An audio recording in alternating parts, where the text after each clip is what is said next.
Y sí, o sea, lo de la producción ejecutiva es un poco raro porque, o sea, por ejemplo, en Eficine no te cuentan los créditos de producción ejecutiva. O sea, como para los créditos que necesitas Para para aplicar levantar para un proyecto de Eficine, producción ejecutiva no cuenta. no cuenta, ni asociada. Tienes que ser o productor en línea o gerente. Y entonces todos estos proyectos que tú haces de estos series documentales y no sé qué, te pones como productor. Intento, pero hay algunas plataformas que no lo permiten Ah, porque supuestamente, digo, obviamente esto es ya un poco anticuado, pero digamos que el rol de productor en teoría genera derechos claro, en el esquema regalías. de regalías, Ujú. que Que ese ya no esquema existe. está desapareciendo, o sea, sí se mantiene como en ciertos lugares, y entonces en donde todavía medio se mantiene no lo puedes tener. Entonces no lo puedes tener por regalías. Ajá. ¿Qué pedo con eso? O sea, como que siento que todo el mundo piensa que por los streamers hay más chamba y todo el mundo está filmando más, pero a fin y a cabo el hecho de que ninguno o pocos, no sé cuándo, les pagan regalías, no nos perjudica a todos al final. Pues sí, más o menos. O sea, ¿cuántos proyectos tienes tú en streamers? Eh, o sea, en total, Ujú. pues creo que 3. Y ninguno paga regalía. No. Son todos con Netflix, te dan un pago, o quien sea, te dan un pago y listo. Sí, es una obra por encargo. Claro. Es un work for hire. Claro, porque si en cierta manera tú ves ahorita se filma más que hace 20 años, 10 años, pero no tienes regalías. Entonces, ¿cómo funciona para que el negocio siga rodando, para que la pelota siga rodando? O sea, no sé, o sea, esto es muy... Todo esto que te voy a decir es como muy especulativo. Pero, o sea, yo como lo he pensado es que antes en la televisión tenía ratings y entonces al tener públicos los ratings podías tú ir a vender publicidad, ¿no? Entonces tú tenías un programa con ciertos ratings y la publicidad que tú ponías ahí, pues obviamente era más cara de acuerdo a los ratings y por lo tanto si tú haces un contenido que está generando tanto dinero tienes derecho a recibir regalías. En este caso, no sé cómo vaya a ser después porque ya están poniendo cada vez más anuncios. O sea, por ejemplo, en Prime están poniendo publicidad Sí, como que lo puedes tener gratis y te dan publicidad, y ¿no? pagas 50 pesos más. De todos modos ahí, pues no, según yo no hay esquema de regalías, no he trabajado ahí. Pero, ahorita lo que pasa es que no son públicos los ratings.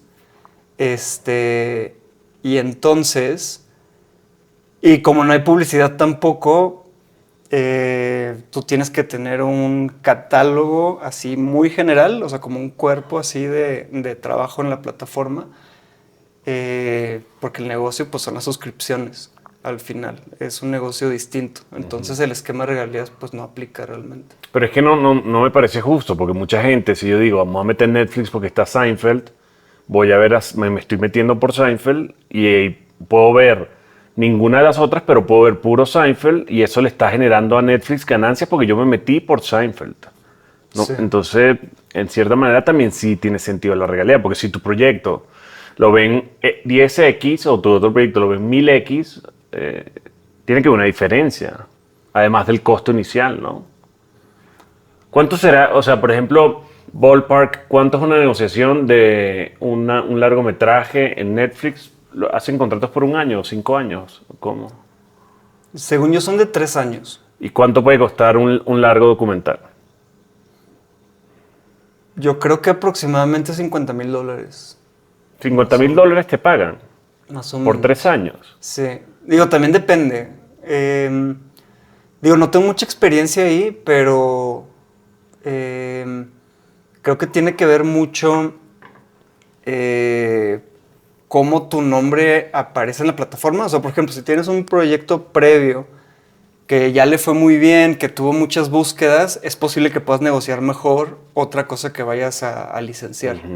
Porque tuviste uno que ya fue un hit, que ahí ya podemos hablar después de que es un ¿De qué? hit o no es un hit, y hablando de documentales, pero puede pasar eso, que tuviste un, un documental indie que salió, no sé, hace 5 años o menos, lo que sea. Estuvo en festivales, lo vio muchísima gente. Cuando subió a la plataforma, muchísima gente lo buscó. Entonces ahí te empiezas a hacer de una reputación, pero virtual. O sea, Claro, como porque de es que si ellos no dan números, depende básicamente del ruido que ves en redes sociales y por ahí, ¿no? porque ellos tienen que actuar conforme a lo que realmente sucede.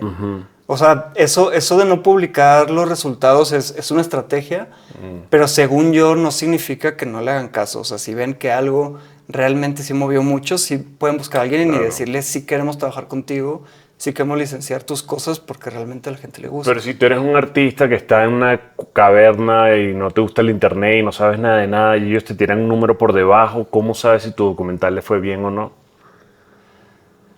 Pues es que también depende cuánto costó tu documental.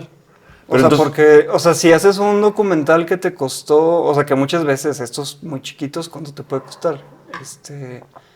de esos así ópera prima que hace que filmas como O sea, puedes, que pueden ser que, cuesta $5,000, $10,000. una cosa así. Entonces, si te ofrecen 50,000 por licenciarlo, te fue Claro, ahí te va bien, pero increíble. si a ti te contratan por algo y ya tienes un nombre, ¿cuánto puedes subir ese número?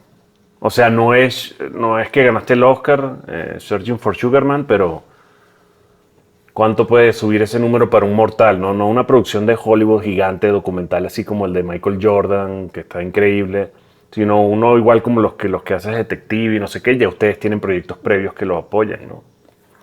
Sí, pues depende mucho de la tirada que tengas. Es que hay muchos esquemas. O sea, porque también lo que pasa es que si estás buscando un lugar en donde descanse, que eso es lo que luego pasa. Claro. O sea, que ya estuviste en cines. Que en cines lo más probable es que pues, no te fue Documental tan no le bien, va bien ¿no? al cine, ¿no? Y festivales, pon tú que bien.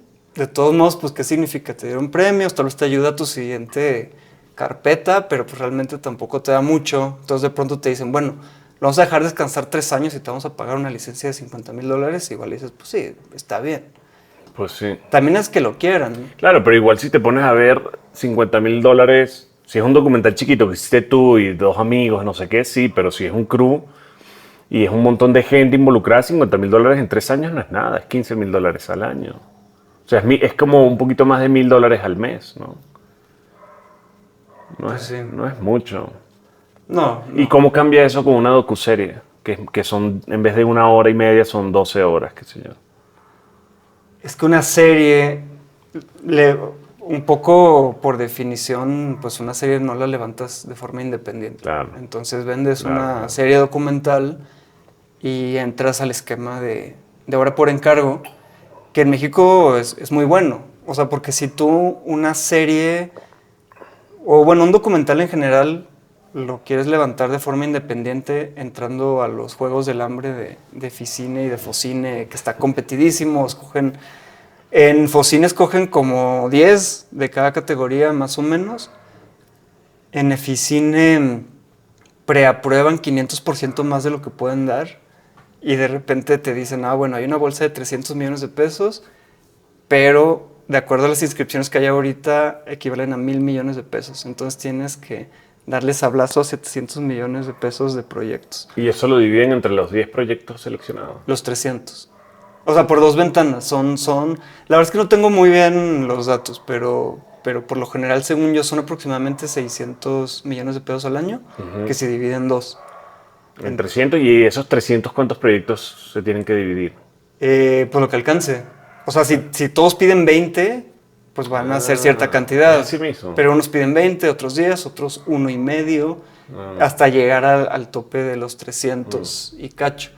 Pero digamos que entras en eso y lo más probable es que en muchos casos solo logres pagarte el sueldo como de las 4 semanas de rodaje o una cosa así. Es muy difícil que puedas cobrar todos los meses. Entonces, cuando entras a plataforma, pues pierdes unos derechos, o sea, pierdes tal vez las regalías y haces una obra por encargo y realmente el material es de ellos. Porque todo se hace obra por encargo. Obviamente nunca pierdes la propiedad, los derechos morales, esos no los pierdes.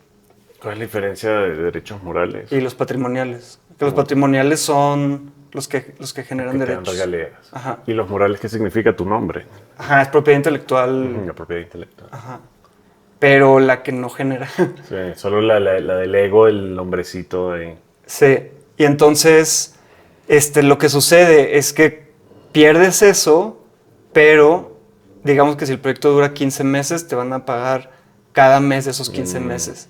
Entonces es un esquema funciona, sí. bueno y vale la pena. Entonces por eso mucha gente dice, pues sí, no me importa, porque o tienes todos tus derechos, pero que mucha gente seguramente no va a comprar, o cedes tus derechos, pero te van a dar una plataforma y te van a levantar para que puedas trabajar bien y cuidar muy bien a tu gente, ¿no? Pero eso es cuando es una producción original de Netflix o lo que sea. Sí. ¿Y cómo hace uno para tener una producción original con un streamer así?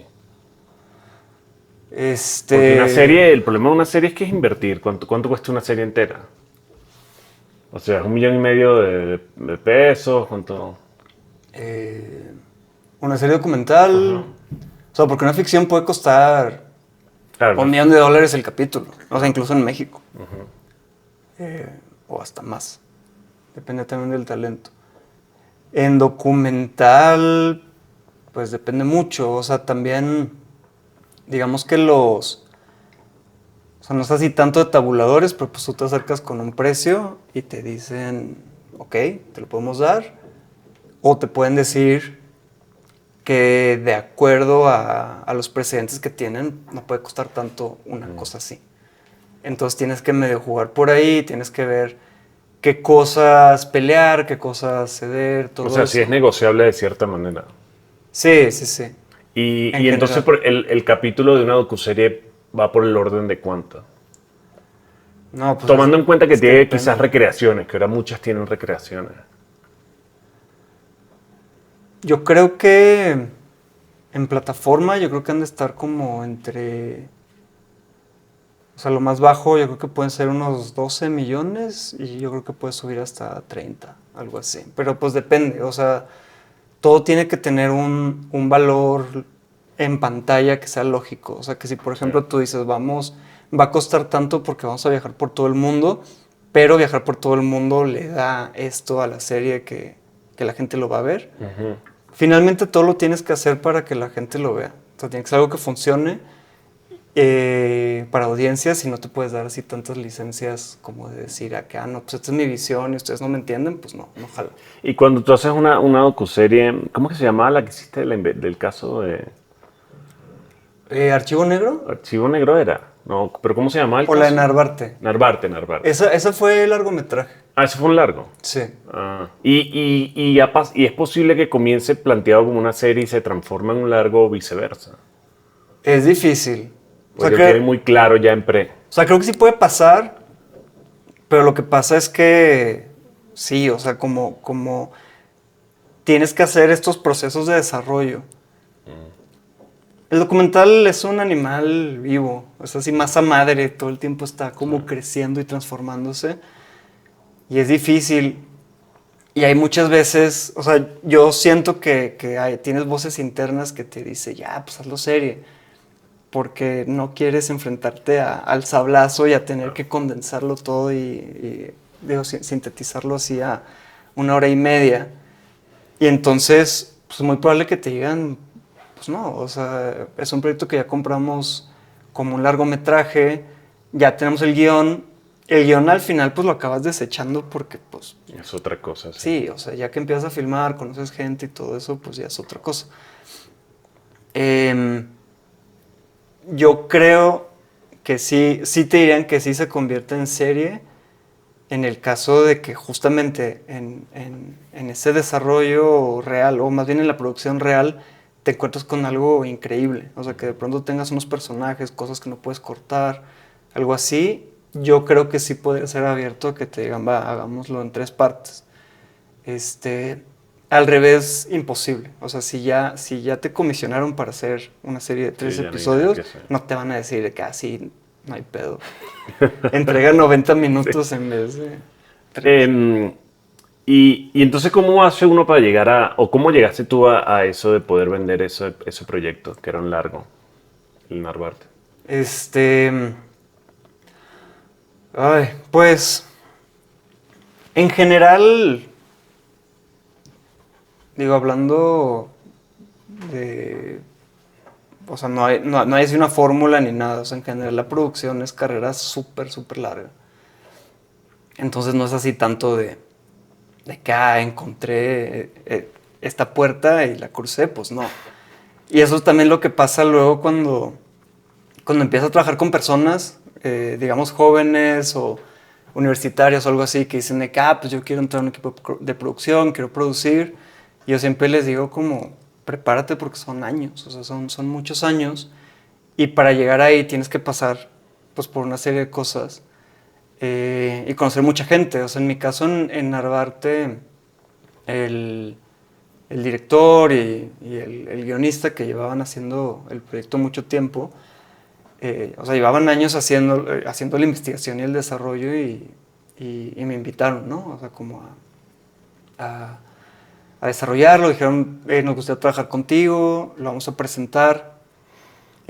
Pero justo era un caso de que el director había hecho un documental independiente que le fue muy bien en Netflix.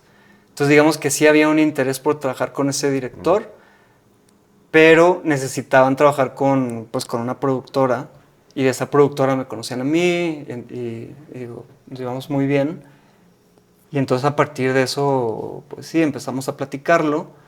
Lo bueno ahí es que ellos tenían un fondo me parece que de Open Society o Ford Foundation, es una de estas. O sea, como fundaciones fondos, que te dan dinero de desarrollo. O sea, el director ya lo tenía. Él ya lo tenía.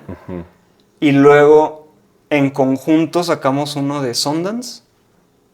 Entonces, digamos que hubo oportunidad de seguir, o sea, de hacer un desarrollo bastante sólido al mismo tiempo que lo estamos presentando. Entonces, ahí hubo como una buena situación, o sea, no es un leverage realmente, pero era un poco como, mira, mientras decides qué haces y nos pides qué quieres que te presentemos, esto sigue avanzando. Entonces, en algún momento tal vez alguien lo pueda agarrar, que eso es un poco también la sensación que les quieres dar, ¿no? O sea, como que si no actúas rápido, pues vamos a ir por otro lado.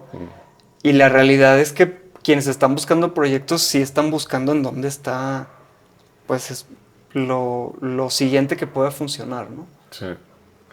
¿Y qué opinas como que ha habido bueno, quizás está bajando ya, pero hubo un boom del true crime en Netflix y en el mundo y como que la serie documental creció, sigue creciendo quizás, no sé, y la ficción quizás hasta bajó. ¿Tú crees que hay más esperanza para documental o ficción para vender, digo, como proyecto de venta? Yo creo que sí. Digamos que en estas especulaciones, o sea, como que hubo una burbuja entre 2020 y 2025 que, pues como muchos saben, en 2020 todo el mundo se acabó el catálogo de todas las plataformas porque mucha gente estaba viendo series, estaban binge watching así, pero tremendo. O sea, de marzo a diciembre del 2020 todo el mundo se acabó todo. Y entonces hubo ahí como una especie de bonanza en donde, no sé, por ejemplo, yo me acuerdo que yo vi Control Z y salió Control Z. Y me parece que en 2021 Control Z y un chorro de series de Netflix al mismo tiempo estaban haciendo la temporada 2 y 3. Estaban haciendo así como back to back, así como que, bueno, ya, necesitamos todo el tiempo estar produciendo. Entonces salieron muchísimas temporadas de cosas. Incluso hubo muchas personas que hicieron inversiones muy grandes. O sea, gente se puso a comprar camionetas, a comprar carpas, sillas, a montar negocios de catering, a hacer como negocios satelitales, mismos productores Sí, Shadow Kitchen y todo eso. y salieron, por ejemplo, todos los que estaban haciendo lo de sanitización y todo eso. O sea, mucha gente se puso a invertir en todo lo que podían, óptica, radios, porque había tantas producciones que era, órale, vamos a aprovechar.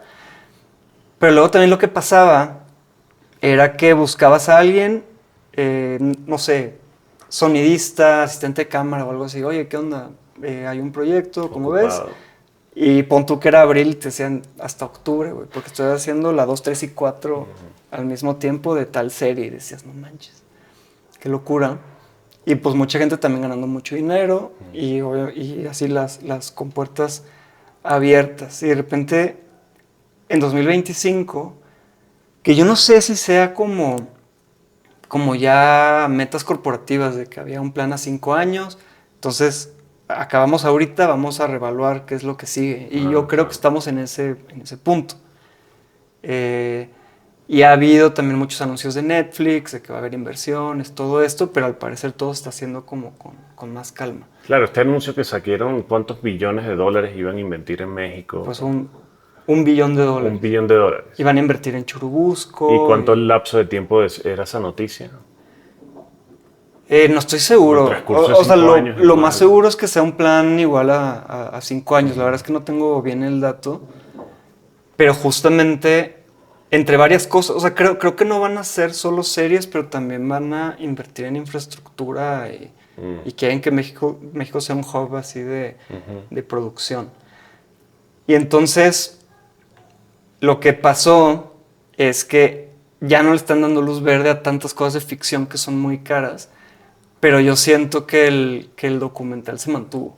O sea, se mantuvo en la misma línea porque es más barato hacerlo, mucha gente sí lo ve, y sobre todo si haces true crime o si encuentras un caso bueno que llama la atención, hay mucho boca en boca, porque tal vez a mí me da un poco la sensación de que no todo el mundo se pone a ver todo el catálogo de Netflix, te pones a ver La Vieja Confiable, te pones a ver The Office, Sí. Seinfeld, lo que sea. Yo creo que hay tanto que eliges, te vas por lo seguro. Te vas por The Office. Sí. Una tercera, cuarta vuelta de las 9 temporadas de The Office creo que es muy, muy común.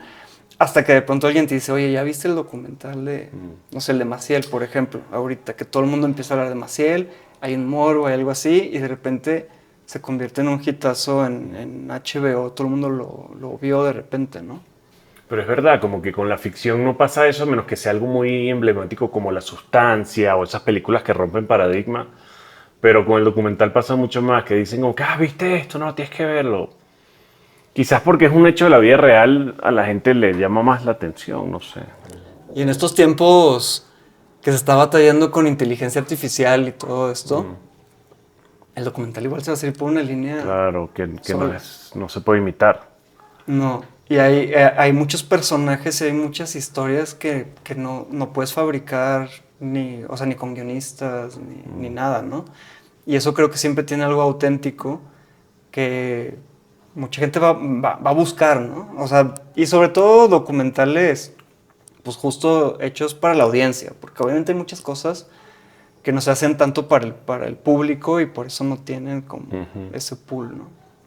A todo esto del negocio y cómo cayó, o sea, como que yo siento que mucha gente se ha repensado si se quiere mantener en la industria. Creo que debido a la pandemia primero y después debido a este bajón, cada vez escucho más, bueno, también conozco más gente y eso, pero escucho más de que no, que yo quiero hacer esto, quiero hacer lo otro, me voy a poner a construir, me voy a poner X, Y.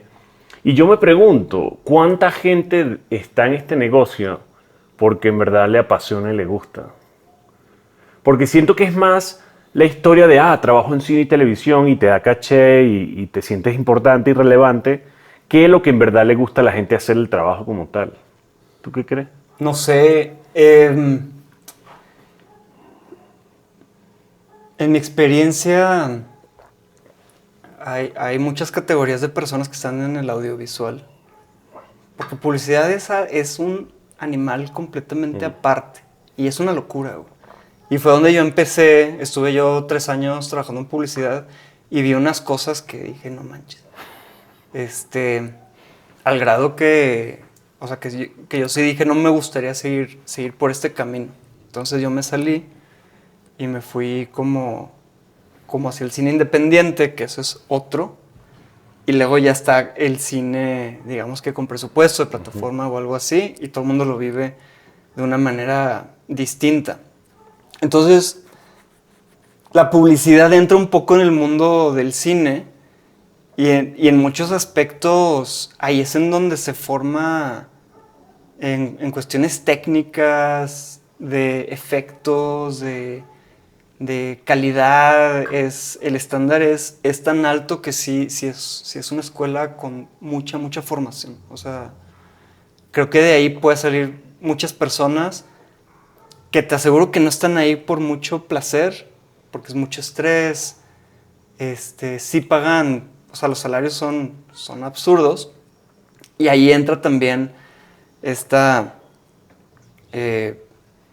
no sé, como este camino que se te puede dividir en dos. Pon tú que entraste para hacer cine y de repente estás viendo cuánto dinero estás ganando en publicidad.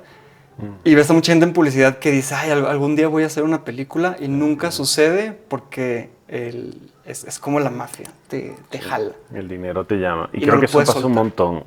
Y no solo con eso, siento que mucha gente entra al negocio como que comienza haciendo quizás foto y quiere ser director, o quizás comienza siendo gaffer y quiere ser director de foto y se ubica también en el mercado y es tan difícil cambiarse de lugar porque ya lo he hecho, ya lo viví, que dice, bueno, estoy aquí, zona de confort, me pagan súper bien, me llaman, estoy ocupado todos los días, en verdad quiero ese pedo de transición que me va a tomar al menos un año para ser director de foto o lo que sea. Ajá. Entonces sí creo que eso pasa un chingo. Pero claro, entonces pongamos a un lado la publicidad. De la gente que se dedica a la ficción o al documental financiado, ¿tú crees que sí hay mucha gente, o sea, por supuesto hay mucho más que en comerciales, pero sí hay mucha gente apasionada que se quiere mantener ahí? Sí, sí. Digo, hablando de documental, si lo necesitas mucho. Incluso el documental te da entrada también a muchas cosas. Por ejemplo, hay un tema ahorita con los gremios. Gremios de sonidistas, de Como foquistas, sindicatos y gremios. como sindicatos, gremios que se están protegiendo mucho como de las series gigantes de ficción, de la publicidad, y entonces todos ponen de acuerdo para que los rates no caigan y demás, hasta que llegas con tu pase mágico del documental y le dices, oye, pero es documental. Y se les olvida el gremio, porque mucha gente dice, claro, güey, yo sí le quiero entrar al documental, vamos a hacerlo, porque hay algo, hay una manera de conexión con el crew. Por más problemas que pueda haber, de repente, a la hora de estar viendo una muy buena entrevista, de pronto todo el crew está callado escuchando una entrevista y dicen, wow, todo lo que estuvimos platicando por tantos meses sucedió, ¿no? O sea, por decir algo, la entrevista es súper difícil. Se siente más como meter gol cuando se logró eso, cuando finalmente se crean estas expectativas ¿Y tú crees que entonces el documental une más al crew? en ese sentido de que no es puramente económico. O sea, porque en general lo padre de las filmaciones es que sí se siente, o sea, sí es algo que depende mucho de la comunidad que se arma, es muy fraternal. Creo que en general cualquier proyecto que hagas de crew chico o grande, sí se trata de que siempre exista una relación así de amistad y de apoyarse y eso, aunque obviamente pues siempre hay un pelo en la sopa, ¿no? Sí, claro. O muchos, o sea, sí puede haber muchos problemas y hay muchos problemas de, de poder, de económicos. Y digo, o sea, eso ya es un capítulo completamente aparte, pero sí hay una cuestión del trato de las personas y todo eso, que hay cosas muy malas, muy atrasadas, y hay cosas muy buenas y que cada vez están avanzando mejor. Entonces, pero lo que pasa en el documental, la diferencia que yo veo es que te puedes alejar un poco del dios dinero, que no va a ser el mismo que puedes tener en ficción grande y en publicidad.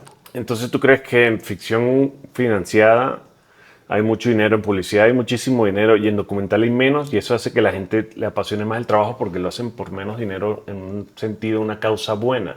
No, pues no le apasiona más, pero me refiero a que alguien que decidió tener como este recorte de salario por hacer un documental es porque está apasionado. Claro. Si no, no lo harías. O sea, si no dirías como que, híjole, no, gracias, yo gano el doble, ¿no? Eso es un poco mi lógica.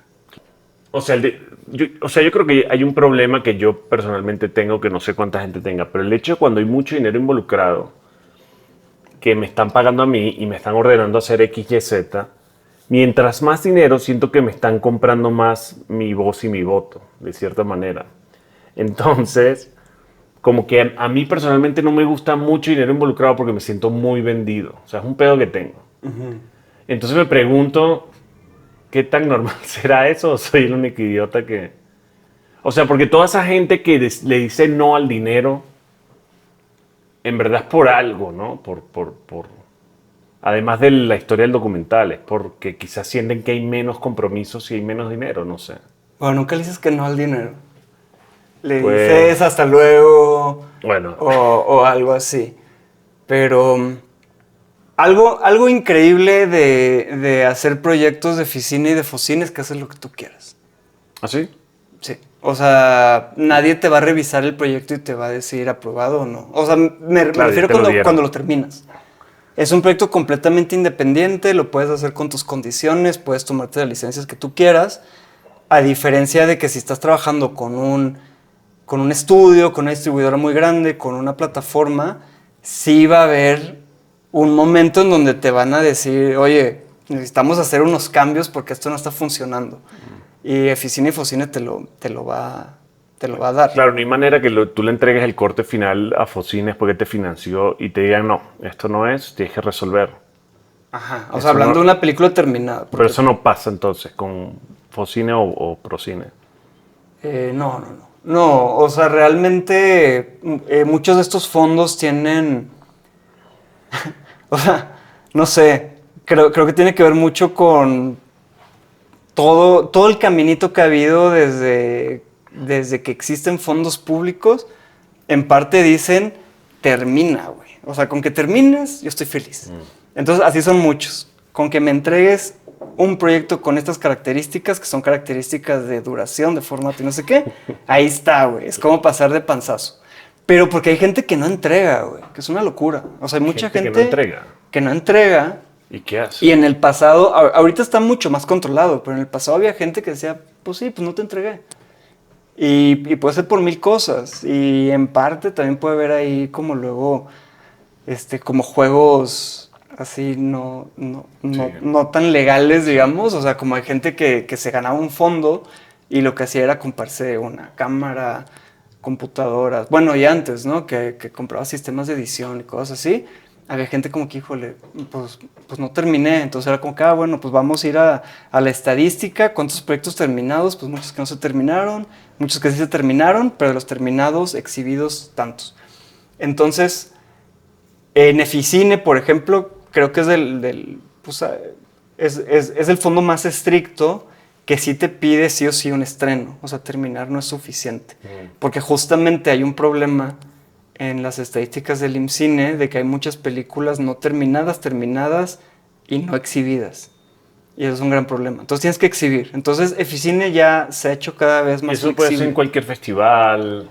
Antes, Eficine, según yo, digo, la verdad es que no me acuerdo bien, pero según yo, tenías que estrenar en cines, en salas de cine comerciales. Y después se abrió. Y si no consigues distribuidor, ¿qué haces? Hay formas.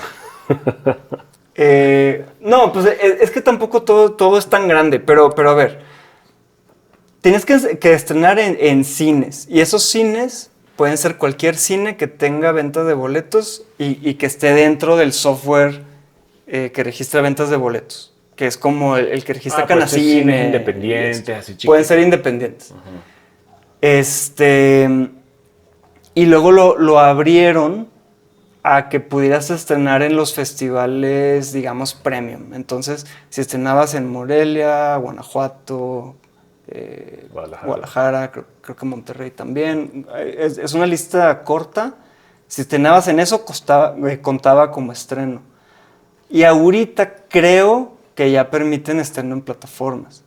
Pero no estoy seguro si te piden que primero hayas estado en otro, ¿no?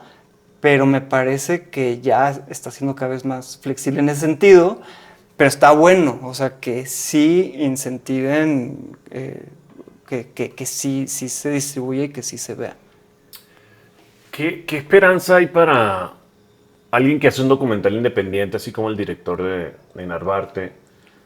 ¿Cuál sería una buena estrategia? Como que intentas meterte en festivales para encontrar distribuidor o plataforma o algo que te compre. ¿Qué carajo haces si tienes un documental que está bueno, pero no sabes cómo mercadearlo?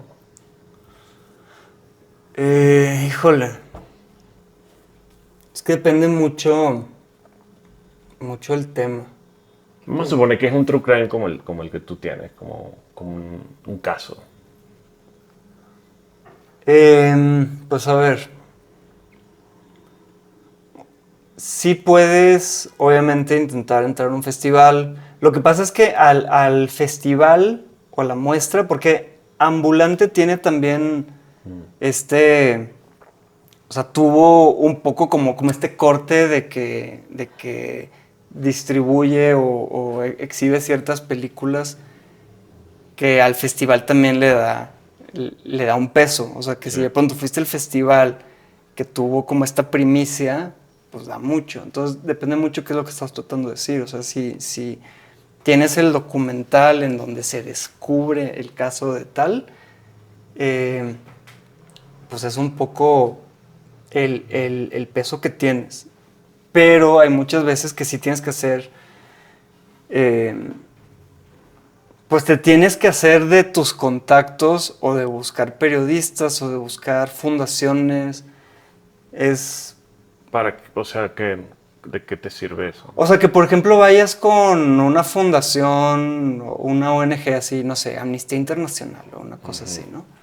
Que tú les digas, tengo este caso de derechos humanos en donde descubrimos tal cosa y tal cosa. Y entonces de ahí se pueden desprender como ciertos contactos del mundo documental, que muchas veces Está medio ligado. está medio ligado, porque sobre todo en el pasado las fundaciones financiaban desarrollos. Obviamente las fundaciones, pues también porque tienen intereses, ¿no? O sea, tienen ciertos temas que les interesan que salgan a la luz y Claro, si que saben que apoya su cierta gente lo está causa. haciendo. Y creo que ese ha sido un mecanismo bastante bueno. Pero sí, o sea, la cosa es ver cómo entras a festivales y eso, pues ¿A ti digo, cuál es tu experiencia con los festivales aquí en México? pues bastante mala, güey. O sea, sí he estado en muchos festivales y depende mucho. O sea, yo personalmente mala por el corto que dirigí, güey. Pero por los documentales no he hecho tanto. O sea, por ejemplo, en 2015 produjo un documental que se llama Las Letras, que es un director que se llama Pablo Chavarría, y él tenía ya varios proyectos que habían estado en festivales. Entonces muchas veces lo que sucede es que el mismo director ya puede escribirle a un programador y decirle, aquí está mi proyecto nuevo, y hasta puede tener pues la oportunidad de que a través de los contactos que tienen te pueden dar un estreno internacional muy bueno. Pero es que es eso, o sea, creo que todas las respuestas que te voy a acabar dando depende de los esfuerzos muy pequeños que hayas estado haciendo, porque para que el director de Las Letras llegara a estrenar en CPH Docs, que es este festival de Copenhague, a partir de que estrenó en ese, estuvo en otros 50 festivales, nada más por estar ahí. Entonces ya no tienes que hacer nada a partir de que aseguras el primero. Pero para que él llegara a asegurar ese primero, tuvo que hacer otros 4 documentales, que primero estuvo en el Festival de Monterrey, y a partir de Monterrey estuvo en este otro, y te empiezas a relacionar. Entonces realmente todo es como de poco en poco.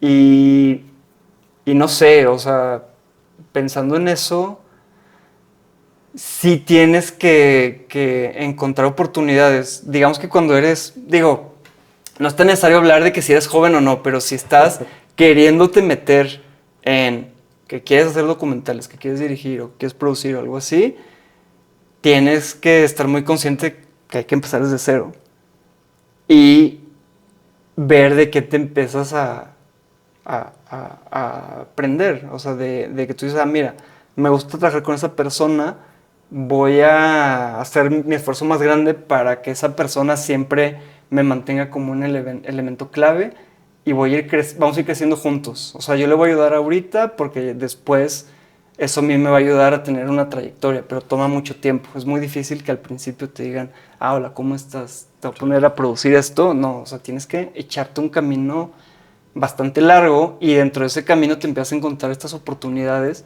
en donde conociste a una persona en un momento súper random que le pudiste enviar un corte de algo y dijo, ¿sabes qué? Te voy a ayudar a programarlo porque conozco a una persona que le gusta mucho y es cómo te vas relacionando y cómo vas creciendo en el medio. ¿Pero te parece que la producción es un trabajo que te gustaría que tu hijo hiciera?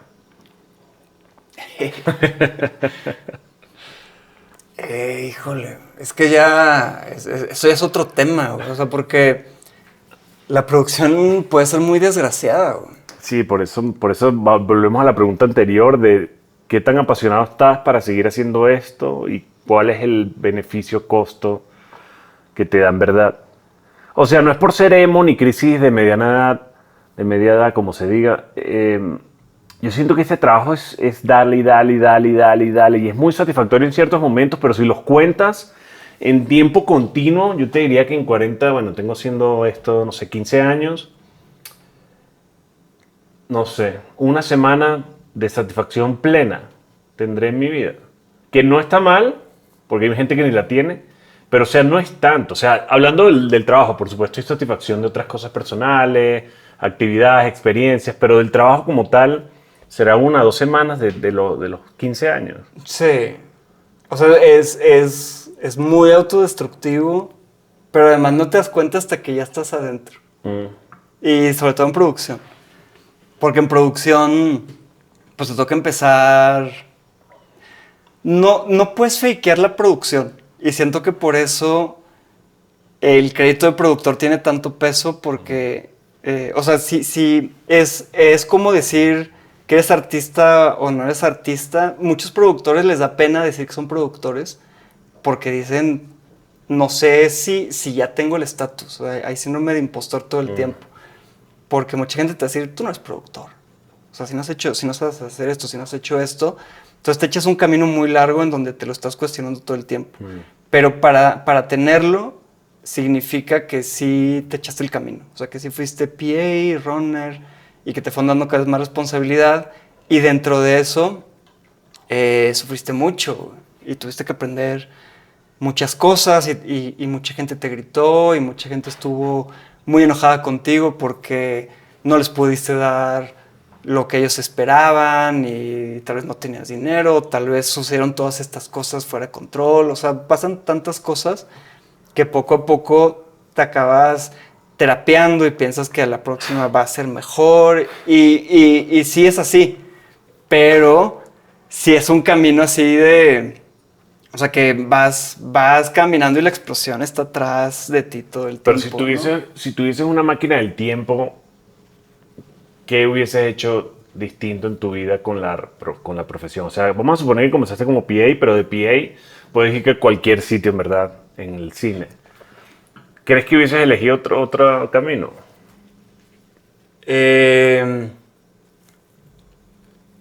Pues no, o sea, creo que hubiera sido el mismo.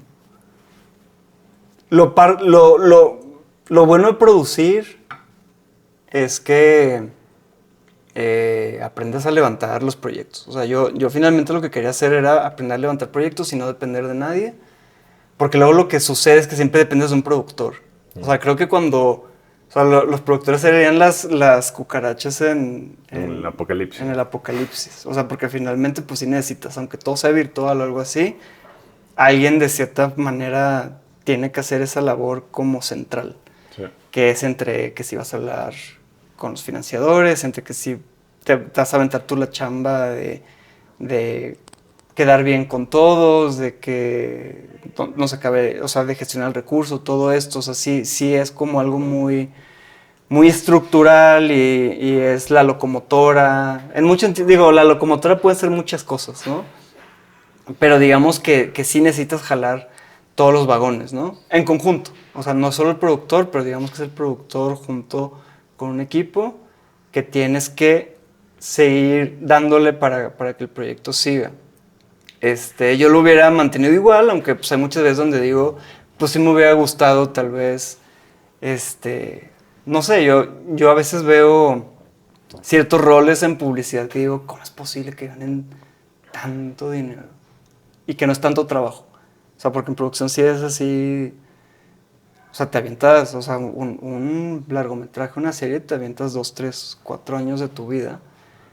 Y hay muchas personas que solo se aventaron el rodaje, por ejemplo, y que no se avientan pre ni nada así. Tú lo ves en publicidad y dices, wow. Y que viven muy bien. Y es gente que hasta te diría que tiene muchísimo dinero. Sí. Mucho dinero. Para satisfacer mi curiosidad, ¿por qué no hablamos por encima de costos de publicidad versus ficción financiada con plataforma? Entonces, no sé, agarremos 3 cargos. Director, productor y no sé, ¿cuál otro puede ser importante que valga la pena mencionar? ¿Qué dijiste? ¿Director, productor? ¿Y qué al otro? Pues foto. Foto, ok. Entonces esos 3. Vamos a hablar primero de ficción narrativa en streamer. Director es por semana, ¿no? ¿O no? Sí, pero no, hombre. Es que es absurdo hablar en esos términos. O sea, porque, por ejemplo, yo cuando trabajé en publicidad, hace mucho, o sea, hace 15 años trabajé en publicidad de asistente de producción.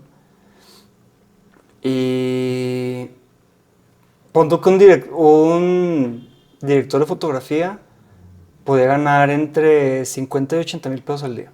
Hace 10 años. Hace 10, 15 años, que es muchísimo Sí, dinero. un chingo. Hace 10 años, un chingo. Ajá, Sí. en publicidad. Sí. Pero el director con el que trabajaba, que era de los mejores del mundo, aquí en México, y directores más o menos de esa categoría podían cobrar $20,000 diarios. Mierda. Ajá. Pero porque la publicidad de antes también tenía mucho más responsabilidad. O sea, si era filmar en 35 milímetros. Tienes un día para hacer una filmación de 35 milímetros que esté perfecta, acting perfecto, todo, o sea, todo lo que sucede logísticamente, equipo de producción, todo tiene que ser perfecto y por lo tanto tienes tanta responsabilidad que la tienes que cobrar. Entonces, digamos, ese director, como era tan bueno, podía tener un tabulador de ese tamaño. Obviamente todo el resto del crew no podía tener eso. Y más o menos así es como funciona. Pero, o sea, sí, es muy difícil decirte cuánto cobran todos los directores porque... Claro, hay muchas variables, pero digamos que quizás en serie documental hay como un estándar cercano de lo que puede cobrar un director y director de foto. Sí, o sea, yo creo que alguien que tenga una cierta trayectoria podría cobrar tal vez 40,000 pesos por semana, una cosa así, y es muy probable que tengan como, híjole. Así. Ajá, o sea, puede ser, ¿no? Y esto es una serie documental que filmas en 8 semanas. En 6, 6, sí. claro. Pero el problema de los documentales es que es muy raro hablar de cifras, porque también lo que pasa en los documentales es que pon tú, o sea, digamos que son 30 o 40 mil pesos por semana, pero un documental nunca lo acabas haciendo en una semana, o sea, por semana. Pon tú que tengas presupuestadas 6. El problema es que, de cierta forma, para que tenga sentido, tienes que presupuestar 6, porque si tú presupuestas por día, o sea, todo se jode. Porque por día un director de fotografía te puede cobrar, pues ¿cuánto? Entre 20,000 y 40,000 pesos también al día, por decir algo. Entonces, si los pones por día y tienes, o sea, de 6 semanas, pon tú que son 30 o 36 días. Si lo multiplicas cada día por 20,000 pesos, puede ganar $1,000,000 si quieren. no sale. Sí. Entonces tú tienes que entrar como productor en esta situación súper complicada y porque pues un poco te está jalando el proyecto, te está jalando el crew, te está Sí. jalando quien te está financiando. Y tienes que llegar a ese punto medio de decir, mira, tengo 40,000 pesos por semana, pero esto por los personajes, por la vida cotidiana que existe alrededor de un documental que es pues este animal vivo, no podemos hacer 6 semanas seguidas, vamos a tener que hacer 6 semanas en 6 meses. Entonces lo más probable es que te hable un día porque, oye, ¿sabes qué? Tenemos que ir a tal lado a entrevistar o hacer un seguimiento, lo que sea. Entonces, de esos 40,000, acabas pagando al día pues tal vez 8, más o menos, 7,000 pesos. Entonces te pueden decir, oye, yo no cobro 7,000 pesos por día. Y es como que, sí, es que lo tengo por semana, pero tengo que fragmentar esa semana. Y ahí es donde te digo que te dicen como que, bueno, pues el docu va, está bien. Claro, pero en ficción imposible. Imposible. Claro, pero en ficción no tienes esa documental menos. flexibilidad porque si lo comprimes para grabarlo en X cantidad. No, o sea, no dependes de estos personajes que están en el documental que sí puede, que sí no puede. O sea, en ficción todo el mundo está ahí de mentira. Sí, no funcionaría de la misma Sí. forma. O sea, en una ficción sí o sí tienes que hacerlo en el menor tiempo posible y lo más seguido posible. Entonces, un proyecto de 6 semanas lo acabas haciendo en 4 porque no alcanza. Porque tienes que llegar a esos rates semanales. Entonces, en documental, pues obviamente tiene que ser un documental que esté súper chido, que sí llame, o sea, que sí le llame mucho la atención, que sí tenga como una salida interesante. Y ahí entra, pues eso que te decía al principio, que dicen, va, está bien, no pasa nada. Pero también lo que sucede es que lo más probable es que pierdas a tu director de fotografía. Y si te fijas, acaban siendo 3 Claro. o 4. Claro, por eso es tan Porque común. si agarran una película, bye. Claro. Me Y, van a y pagar. ese formato de semanas también existe así en Estados Unidos. En Estados Unidos es muy difícil salirte de que no te paguen lo que es. Por los guilds, ¿no? Sí. Sí. Y por leyes de trabajo y Pero igual cosas. facturan por semana en las películas. Pues me parece que sí. O sea, Estoy seguro. la verdad es que no estoy muy sé. seguro cómo lo hagan en Estados Unidos, pero sé que casi todo está muy sindicalizado Sí. y entonces es un poco más complicado. Y aquí no es tanto de que si esté sindicalizado o no, pero es un poco, o sea, cada proyecto tiene una naturaleza distinta. Entonces, no es de que yo te hable bueno, vamos a hacer este esquema de que dividimos la semana y la pagamos tal.